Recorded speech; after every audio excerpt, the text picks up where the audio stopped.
మండలం పరిగి పట్టణంలో శ్రీ చైతన్య పాఠశాల ప్రైవేట్ పాఠశాల గత 2 సంవత్సరాలుగా ఆ పాఠశాల పరిగిలో నడుస్తుంది. ఈ పాఠశాలలో ఇప్పటికీ 9th క్లాస్ సంబంధించి ఎలాంటి అనుమతులు లేవు. కానీ ఆ 9th క్లాస్ మాత్రం ఇప్పటికీ ₹1,000 దాదాపు 40,000, 50,000, 60,000 రూపాయలు విద్యార్థుల నుంచి తీసుకొని ఈరోజు అక్రమంగా క్లాసులు అక్కడ శ్రీ చైతన్య పాఠశాలలో నిర్వహిస్తున్నారు.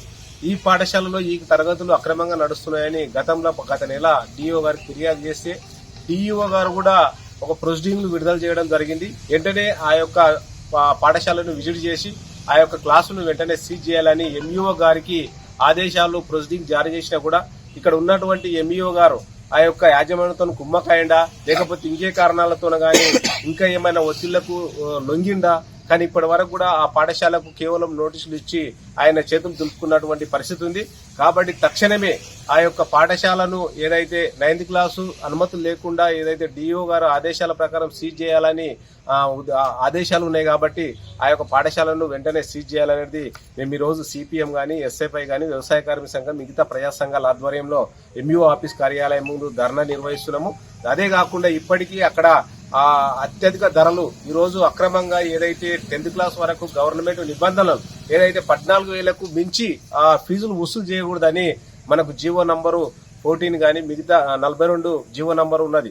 అదే రకంగా మిగతా అనేకమైనటువంటి ఏ జీవో చూసినా కూడా 18,000 కన్నా ఫీజు ఏ ప్రైవేట్ పాఠశాలలో 10th క్లాస్కు దాటి తీసుకోకూడదని ఉన్నది. కానీ ఇప్పుడు ఆ పాఠశాలలో మాత్రం 50,000, 60,000 తీసుకుంటున్నటువంటి పరిస్థితి ఉంది. అట్లనే అక్రమంగా ఈ రోజు బుక్కులు అమ్మొద్దని ఉన్నది, అట్లనే డ్రెస్సులు అమ్మొద్దని ఉన్నది. కానీ ఇవన్నీ కూడా అమ్మి ఈ రోజు ఎలా లాభాలు ఒక ప్రైవేటు విద్యా సంస్థలను వ్యాపారంగా ఎలా పరిధిలో నడిపిస్తున్నటువంటి పరిస్థితి.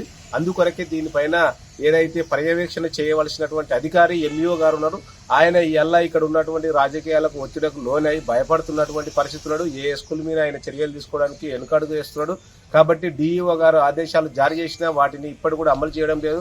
కాబట్టి ఎంఈఓ పైన కూడా విచారణ చేసి ఎంఈఓ పైన కూడా చర్యలు తీసుకోవాలనేది మేము సిపిఎం పార్టీగా ప్రభుత్వాన్ని డిమాండ్ చేస్తున్నాం. లేకపోతే ఖచ్చితంగా స్కూల్ ముంగలగా అయినా సరే మరోసారి ఇప్పటికైనా చర్యలు తీసుకొని ఆ శ్రీ చైతన్య పాఠశాలలు అక్రమంగా నడుస్తున్నటువంటి ఏదైతే 9th క్లాస్ ను తక్షణమే సీజ్ చేయాలని, లేకపోతే భవిష్యత్తులో పెద్ద ఎత్తున ఆందోళన కార్యక్రమాలు నిర్వహిస్తామని ఈ సందర్భంగా ప్రభుత్వాన్ని హెచ్చరిస్తున్నాం.